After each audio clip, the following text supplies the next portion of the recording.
Hello, welcome back to a Hare over a hill. Me, I'm Hare. This is a little buddy. And today, we are back at it with not limited, not explore, but actually timeless. Uh, when it was really coming out into what is the word I'm thinking of?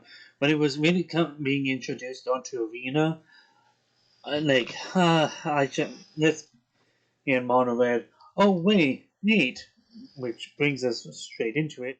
Of oh wait, I can play a Ravagan. I can play Lightning Bolt. Why not just start doing it like that? So then he has always that perspective. But then it's like, oh yeah, I have Dragon Rage Channeler, so it's like, oh yeah, we can do a little bit with Delirium. I had to keep Delirium slightly in mind. We're doing deck construction, so there's that. Oh, and let's just throw in Monastery Swift Spear, and just for the prowess and the shenanigans that can lead. Uh, so yeah, most of this is like, okay, this is making sense for a mono red deck of like the Dragon Rage, if you can with the Delirium, Swift Spear because you're probably going to play a fair amount of instances and sorceries, Lightning Bolt and Ravagan, why are you not playing them? Kind of things if you're in the aggressive mono red deck. The rest of what's making up the deck is understandable. Some of it might need questions. Like the Mishra's Bauble, understandable. It helps feel the Delirium, giving me another source of draw. Uh, the Play with Fire and Shock, just other sources of damage. It has come up there. It's been useful, not always, but it's been useful. Unholy Heat, if I'm already playing with Delirium, it's useful, and really enough, occasionally just direct creature removal has been useful. And one of the auto choices is Ancestral Anger. Combine it with Surveil. There's been times of just what makes this weird is that it's like I want a sorcery. But then I was finding, oh yeah, gives trample, gives plus X plus O, which really can combine well with Surveil. Like the trample works well with Ravagan. The plus X can potentially play well with Surveil, and just the occasional undraw your card works wonders in this deck. Now, I'm playing mono red. Why am I like? Why do I call the deck mono Mardu Bond? Because it is primarily mono red. But then it's like,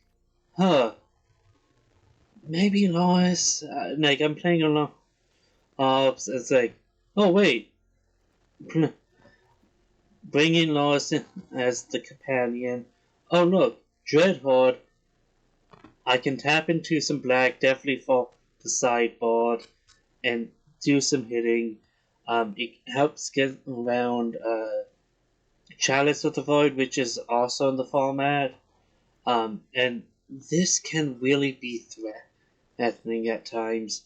The Lightning Helix just, and then it's like why, why am I not playing this card? It's useful and it allows a few extra sideboard options.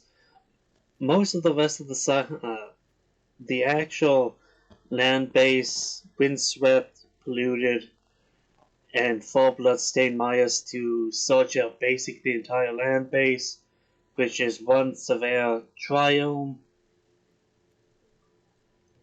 Either cycle it or early game. I have all 3 colors. 3 sacred and 3 blood crypts. Give me my colors then. Just in case I play against Blood Moon, I might actually bring it. I don't have it in my side deck, but I might. But the 1 mountain, 1 swamp, 1 plains, all acting as my. Just in case I play Blood Moon, I have access to black and white for or Helix, Butcher, Lois. The sideboard mostly understandable. Having white gives me swords to plowshares, disenchant. It also black gives me 2 Engrets, Rampage, and 2 Colligan's Command. And then playing all 3 gives me Crackling Doom, and Mardu's Charm for either extra removal or via Crackling or Mardu. Um, Disenchant again is just it has came up in the past. Um, and the second law is just in case. Just in case, that is all. So yeah, let us get into a few games. See you in just a moment, folks. And we are in the first game. Uh, best, best 2 out of 3. I'm playing aggressively. This is not what I want to see here. 4 lands and okay, this is not perfect either, but well enough. I think I can make it work. Throw back one of the Swift Spears. Go into Mile, crack it, grab the Blood Crypt, pay to Life, into Mavagan.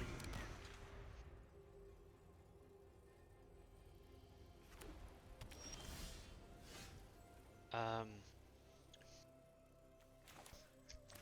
it ain't perfect, but there's that. There, double attack. Yeah, I'm gonna be fine having that being exiled, because I'm, except for the Lightning Helixes, I'm almost never going to gain life. And this is why I don't mind playing with Fire and Shark, so I can just delete those kinds of things off the field.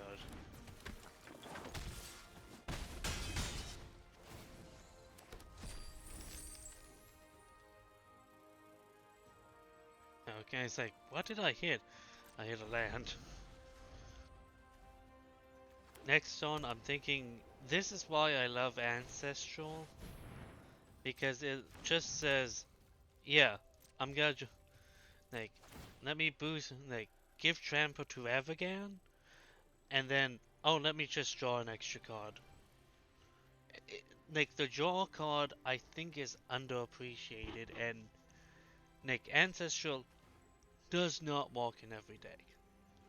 But I think in this deck, more times than not, I have not been proven wrong by, like, very rarely have I like, oh, I wish this was anything else. And the only times that I really wish that is when I literally was like, I need my, like, specific, uh, re- I'm needing my sideboard options here. But Ancestral here, it boosts Ravagand, it boosts Ravagand, like, simply saying, Here, I draw a card. If I want, I could cast. I'm not going to at the moment. But if they choose to block Ravagan and kill it, it's actively called I'm still getting through for damage. And still triggering, uh, yeah, I'm still getting into the damage. I'm still triggering its effect, uh, which was another land, so that was not that useful. But recast the sink, recast the second one, pass the turn there, and this is where the fun of Loris really comes in, where I can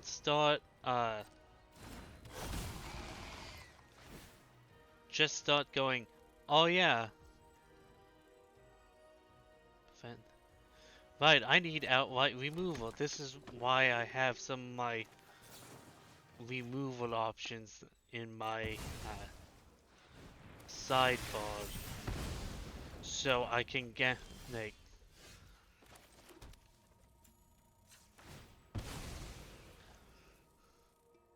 like it,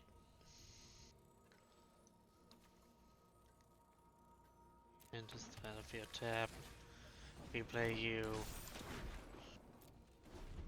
Like, some of these options are not perfect, but it allows me to start replaying, like, oh yeah, recast Ravagans, recast Mishra's Barbers. It just allows me to go, yeah, I'm getting all my benefits back. My inexpensive creatures.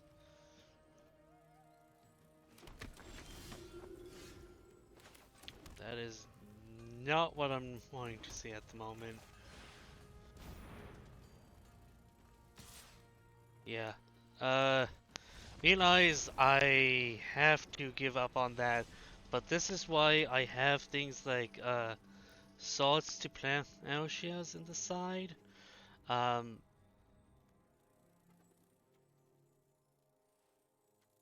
um,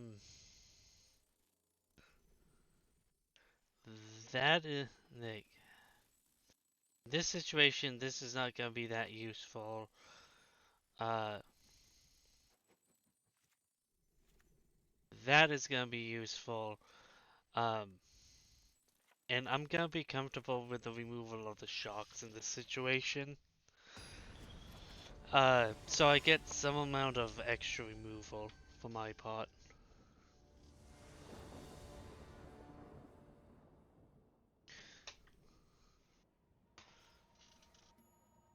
Let's take the first. Um, so this is not pretty, but I could go Blood Crypt into Monastery, then Lanes, and potentially Lightning Bolt, Unholy, so I can keep up Unholy. Yeah, I think that is the option here. It's not pretty in the least, but um, Swift Spear, get in the attack. Next turn, oh actually, this is the dangerous part because it starts getting into what I can and cannot actually do. Getting the attack, get you down.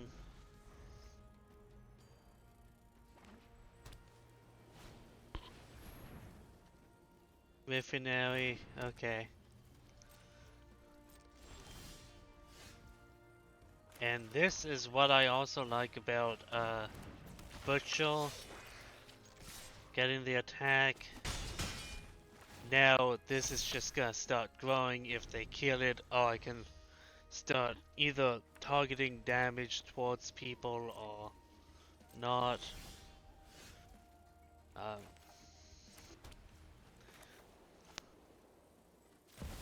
dash you out.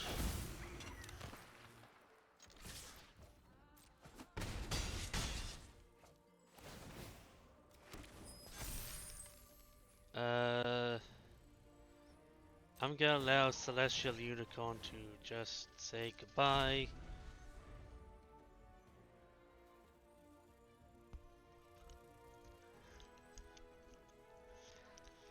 Yeah, yeah, I'm up to 4 lands, but I can, I'm starting to be getting into this cycle of I've have, I have answers in hand, and I can just start being more aggressive than they can, which is more than they can actually say about me.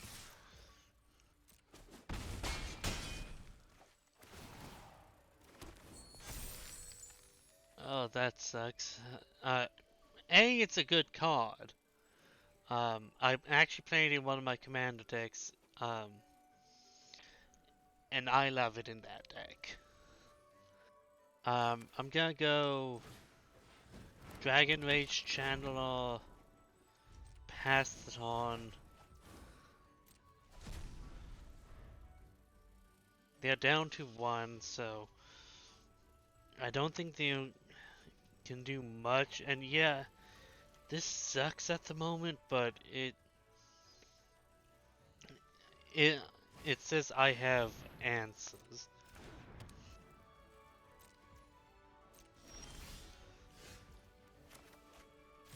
Dash out the monkey.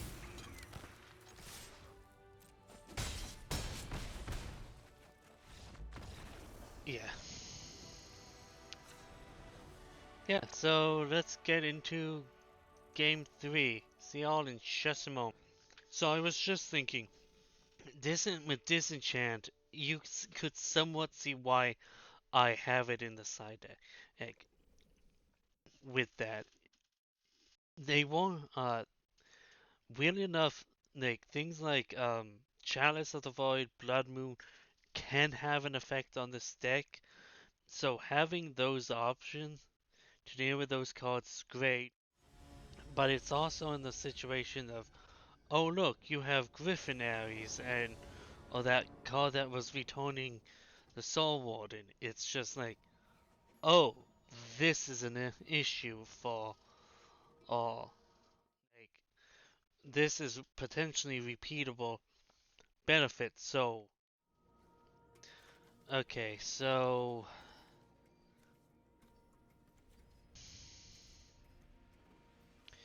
I'm gonna keep this again.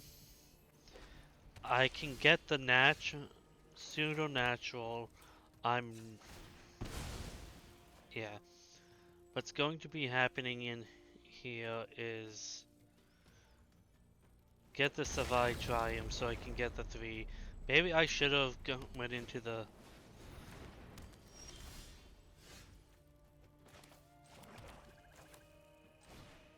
Like, maybe I should have actively tried kept up. I should have played the planes so I could keep up the swords. But it's the Griffonaries that are returning. Once they can start truly getting the benefit of Ari, I'm in hot shit out a lot situation.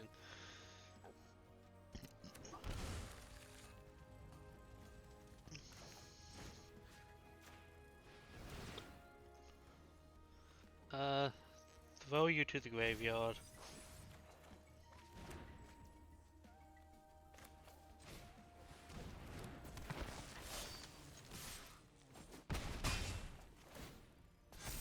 And this is why it's like I didn't have to play. It's like, uh, let's try. Yeah,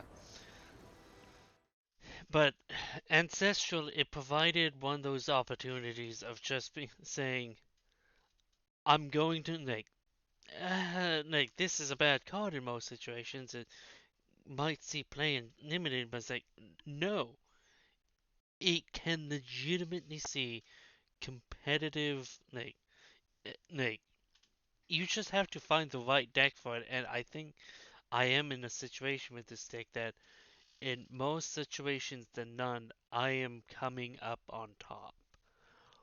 And I rather prefer that than anything else. So yeah, there is that active fact that I have to be fighting. But yeah, that is the mono red Mardu bond deck that I've been playing around with. There's been a few other decks on Timeless that I've been testing out. Uh, yeah, I might be previewing some of those. So yeah, people, I'll see you around.